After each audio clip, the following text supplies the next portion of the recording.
ఏవండోయ్, నా చిన్నప్పుడు బంగారు బాల పిచ్చుక దొరికేసిందండోయ్. ఇన్నాళ్ళకి నా కంటపడిందండి. ఇంతకీ ఆ బంగారు బాల పిచ్చుక కథా కమామీసేంటో వినేస్తారా? నా చిన్నప్పుడు మా అమ్మ ఎవరి ముందు అన్నం తినేస్తే వాళ్ళ బంగారు బాల పిచ్చుక అనేదండి. మా అమ్మ మాత్రమే కాదండోయ్, ప్రతి ఇంట్లో ఉన్న అమ్మలందరూ వాళ్ళ పిల్లల దగ్గర ఎవరి ముందు అన్నం తినేస్తే వాళ్ళ బంగారు బాల పిచ్చుక అని, ఎవరు ఏ పని అయినా సరే ముందు చేసేస్తే వాళ్ళ బంగారు బాల పిచ్చుక అని అంటూ ఉండేవారండి.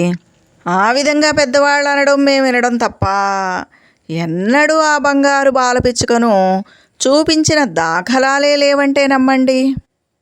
ఇంకొంచెం పెరిగి పెద్ద అయిన తర్వాత ఆ నోట ఈ నోట కథలు వినేవాళ్ళమండి. అనేక రకాల కథలు చదివేవాళ్ళం. ఆ కథల్లో రాకుమార్తెను ఓ మంత్రగాడు లేదా ఓ రాక్షసుడు ఎత్తుకెళ్ళిపోయాడని, రాజకుమారుడు వెతుక్కుంటూ బయలుదేరాడని, దారిలో అడవిలో రాజకుమారుడికి బంగారు బాలపిచ్చుక కనిపించిందని, రాకుమార్తె జాడ తెలియజేసిందని, అతని విజయానికి కారణమైందని అనేక కథల్లో చదువుతూ ఉండేవాళ్ళం, వింటూ ఉండేవాళ్ళం అండి. కానీ మాకెన్నడూ బంగారు బాలపిచ్చుక మాత్రం కనపడలేదండోయ్. ఆ బంగారు బాలపిచ్చుకను చూడాలన్న కోరిక ఆనాటి నుండి ఈనాటి వరకు నాకు అలానే ఉండిపోయిందంటే నమ్మండి. మొత్తానికి ఇదిగోనండి, ఈ విధంగా మా ఇంట్లో బంగారు బాలపిచ్చుక దర్శనమిచ్చిందనమాట. అదెలా అంటారా? ఈ రేకుల మీద ప్రతిరోజు నేను పిచ్చుకల కోసం బియ్యం వేస్తూ ఉంటానండి. రోజు బోల్డని పిచ్చుకలు వస్తూ ఉంటాయి. ఇంకా పేరు తెలియని అనేక పక్షులు వస్తూ ఉంటాయండి. కానీ ఈ పిచ్చుకలు మాత్రం, ఈ బంగారు రంగులో ఉన్న పిచ్చుకలు మాత్రం ఎప్పుడూ రాలేదండి. ఒకరోజు విచిత్రంగా మామూలుగా రోజు వచ్చే పిచ్చుకలతో పాటు ఒక బంగారు బాల పిచ్చుక వచ్చిందండి. దాన్ని చూసి నేను చాలా ఆశ్చర్యపోయానండోయ్. ఏదో విధంగా దాన్ని ఫోటో తీయాలని ప్రయత్నం చేస్తే నాకు చిక్కకుండా ఎగిరిపోయిందండి. ఆ మర్నాడు ఆ బంగారు బాల పిచ్చుక ఇదిగో ఈ విధంగా ఇంకో బంగారు బాల పిచ్చుకను తీసుకుని మరీ వచ్చిందండి. ఆ విధంగా నేను ఇంటి లోపల నుండి వాటికి కనపడకుండా చాలా జాగ్రత్తగా, రహస్యంగా ఈ పిచ్చుకల్ని ఈ విధంగా వీడియో తీశానన్నమాట. చూశారు కదండి, ఇవేనండి నా చిన్నప్పుడు నేను విన్న బంగారు బాల పిచ్చుకలు.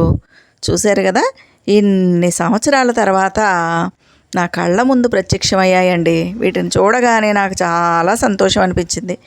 ఈ పక్షులను చూడగానే నా చిన్నతనం మళ్ళీ నాకు ఇంకోసారి గుర్తుకొచ్చిందండోయ్. నా చిన్నప్పటివి బంగారు బాలపిచ్చుక ఇదేనన్నమాట అని అనిపించింది. అందుకే ఏ మాట మాట్లాడినా, ఏది చెప్పినా పెద్దవాళ్ళే ఊరికే చెప్పరండోయ్. పెద్దవాళ్ళు ఏదైనా మాట మాట్లాడారు, ఏదైనా చెప్పారు అంటే దాని వెనక చాలా పెద్ద కథ ఉంటుంది అని మనకు అర్థమవుతూ ఉంటుందండి. చూశారు కదండి, ఇవేనండి బంగారు బాల పిచ్చుకలు. ఎంత అందంగా ఉన్నాయి చూడండి.